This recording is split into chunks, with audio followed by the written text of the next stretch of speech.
Hello student, welcome back to SM study love YouTube channel. आज आमे माने तमर plus three fifth sem Odia honours paper 11 unit 3 रे थिबा भागवत टुंगीरे संध्या रो संपूर्ण नोट्स आलोचना करबा। पूर्वर आमे यूनिट 1 2 रो नोट्स अपलोड कर सारिचु। जो मैंने से वीडियो देखिना जाकि प्लेलिस्ट चेक कर पारिबो, तुमको आराम से मिल जिवो। एवं आमे सब गुड़िक हैंडमेड नोट्स अच्छी जहाँकि तुमको तुम परीक्षा बहुत ही हेल्प कर सरल भाषा सब एक्सप्लेन करा जायछि। आज आम भागवत टुंगीरे संध्या आलोचना करबा। तार प्रथम चारोटी संध्या आम आलोचना करबा। एक संध्या एका संगे डिस्कसन करबा संभव नुह, वीडियोटी बहुत ही बड़ हो से आम भाग कर पढ़ा। गोटे वीडियो गोटे संध्या आलोचना करबा। एपरी करके आम चारोटी संध्या आलोचना करबा। तो चलो डेट नक वीडियो को स्टार्ट करबा। वीडियोटी भल लगे वीडियो लाइक कर, सांग सहित शेयर कर और चैनल को सब्सक्राइब कर। प्रथम कवि परिचय कौन जानवा। कवि परिचय पिला माने बहुत इंपोर्टाट। माने तुम 5 मार्क हो कि 8 मार्क हो, जो भी प्रश्न आसला तुम्हें से जदि तुम कवि परिचय लिखब तो तुम प्लस पॉइंट रहा। मार्क से अनुसार ही दि जाए। तो कवि परिचय को केवे भी मिस करबनी कि इग्नोर करबनी कि या न पढ़े भी चलो, यह बहुत ही इंपोर्टाट। गोपाल चंद्र प्रहराज तांको विषय आम जाना कौन अच्छी ना, 19 शताब्दीर शेष पर्यायर लेखनी चालना करिथिबा स्रष्टा गोपाल चंद्र प्रहराज आधुनिक गद्य साहित्यर एक विस्मयकर प्रतिभा। ओडिया रम्य रचना क्षेत्र में सम्मान अर्जन करिथिबा श्रीजुक्त प्रहराज बहु सम्मानर अधिकारी स्रष्टा। गोपाल चंद्र प्रहराज को रचित भागवत टुंगीरे संध्या, बाई महांती 5, दुनियार हालचाल, ननांक बस्तानी, श्रीक्षेत्रर हालचाल और प्रभृति अनवद्य रम्य रचना।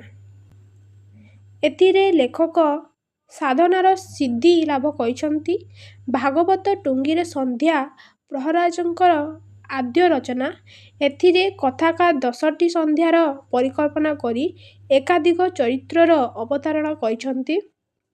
विज्ञापन पर्यायर भागवत टुंगीर ऐतिह्य, परंपरा, उपादेयता संबंध में आलोकपात करिसंती। प्रसंग क्रमे लेखक श्री शिक्षा, निशा निवारण, बाबाजी समस्या, लेखा और लेखक समस्या, महाजानी कारोबार, पोइली व्यवस्था, डाक्टरी और आयुर्वेद चिकित्सा पद्धति इत्यादि निर्णय करिसंती। तत्कालीन समाज और राजनीति और व्यक्तिगत समस्या उपरे लेखक ध्यान देइछंती। एवं विषय प्रसंग प्रथम संध्या रे कौन थिला ताहा आलोचना करिबा। तो पंडित मास्टर मुक्तार बाबू महाजन, मस्तराम पागल और लेखक निजे उपस्थित थिले। सबू गोटे गोटे कैरेक्टर। प्रारंभ में लेखक सही व्यक्तिविशेषकर परिचय प्रदान करने को समस्त परिचय प्रदान करिसंती। प्रथमे व्यक्ति महाशय पंडितंकर सी परिचय देइचंती। से ग्रामर जड़े नष्टिक ब्राह्मण, बयस अनुमानिक 50 रु ऊर्ध्व हेब। से प्राचीन काव्य, व्याकरण, कर्मकांड, धर्मशास्त्र, नाटक, महानाटक और ज्योतिष शास्त्र रे धुरीण। पांडित्य सुलभ गुण तांको पाखरे विद्यमान। वेश पोशाक मध्य तद्रूप। खंडे आंठू न लुचा मैला धोती, कांधरे पैता, मुंडरे चुटी, कपाଳରେ चिता और बेकरे पाट चादर पकाई थांते। प्रत्येक कथारे संस्कृत श्लोक कही थांते। द्वितीय चरित्र हेउचंती मास्टर महाशय। से ग्रामर अपर प्राइमरी विद्यालय रे शिक्षागत योग्यता माइनर फेल, किंतु इंग्राजी बही पाठ करबा और प्रति कथारे इंग्राजी शब्द व्यवहार करिबारे से अभ्यस्त। ओडिया हेले मध्य तांकर ओडिया भाषा प्रति विजातीय गुण घृणा भाव परिदुष्ट होइथाय। मतरे इंग्राजी शब्द मानकर साहाय्य न नेले व्यक्तिविशेष ओडिया रे निजर भाव प्रकाश करिबा कष्टकर होई पड़े। तृतीय चरित्र हेउचंती मुक्तार बाबू। ସେ ଗ୍ରାମର ଜଣେ କରଣ ଯୁବକ ଅଟନ୍ତି। ମୁକ୍ତାର ବାବୁ ସହରରେ ଜଣେ ଜନୈକ ଖ୍ୟାତନାମା ଓକିଲଙ୍କର ମୋହରିର। ତାଙ୍କର ମାମଲା ମକଦ୍ଦମାରେ ଅଭିଜ୍ଞତା ଯଥେଷ୍ଟ ରହିଛି। ସେହି ଦୃଷ୍ଟିରୁ ତାଙ୍କର ଲେଖାପଢ଼ା ଖୁବ୍ ଟାଣ। ସେ ଗ୍ରାମର ପ୍ରାୟ ସମସ୍ତ ମାଲିମକଦ୍ଦମା ତାଙ୍କ ଓକିଲକୁ ଆଣି ପ୍ରଦାନ କରି ବେଶ୍ ଅର୍ଥ ରୋଜଗାର କରନ୍ତି। ଚତୁର୍ଥ ଚରିତ୍ର ହେଉଛନ୍ତି ସାହୁକାର। ସେ ଗାଁର ମହାଜନ।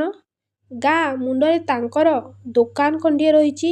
ପିତାଙ୍କର 10 ଟଙ୍କା ମୂଳଧନରେ ଦୋକାନ କରି ଆଜି ସହସ୍ରାଧିକ ଟଙ୍କାର ମାଲିକ ହୋଇପାରିଛନ୍ତି। ସପ୍ତାହରେ 2 ଦିନ ତାଙ୍କର ଗାଡ଼ି ଯାଇ ସହରରୁ ସଉଦାପତ୍ର ଆଣିଥାଏ। ପଞ୍ଚମ ବ୍ୟକ୍ତି ହେଉଛନ୍ତି ମସ୍ତରାମ ପାଗଳ। ସେ ଜଣେ କଥାକୁହାଳିଆ ବ୍ୟକ୍ତି। ସ୍ଥାନ, କାଳ, ପାତ୍ର ନ ଦେଖି ଯେତେବେଳେ ଯାହା ମନକୁ ଆସେ ସେ କହିଦିଅନ୍ତି। ଦିନରାତି ତାଙ୍କ ପାଟିର ବିରାମ ନ ଥାଏ। ବ୍ୟକ୍ତିବିଶେଷ ତାଙ୍କର ବାକ୍ୟାଳାପରେ ମସ୍ତରା ଚିନ୍ତା ସୋପାନକୁ ଅନୁସରଣ କରିବା କଷ୍ଟସାଧ୍ୟ କହିଲେ ଅତ୍ୟୁକ୍ତି ହେବ ନାହିଁ।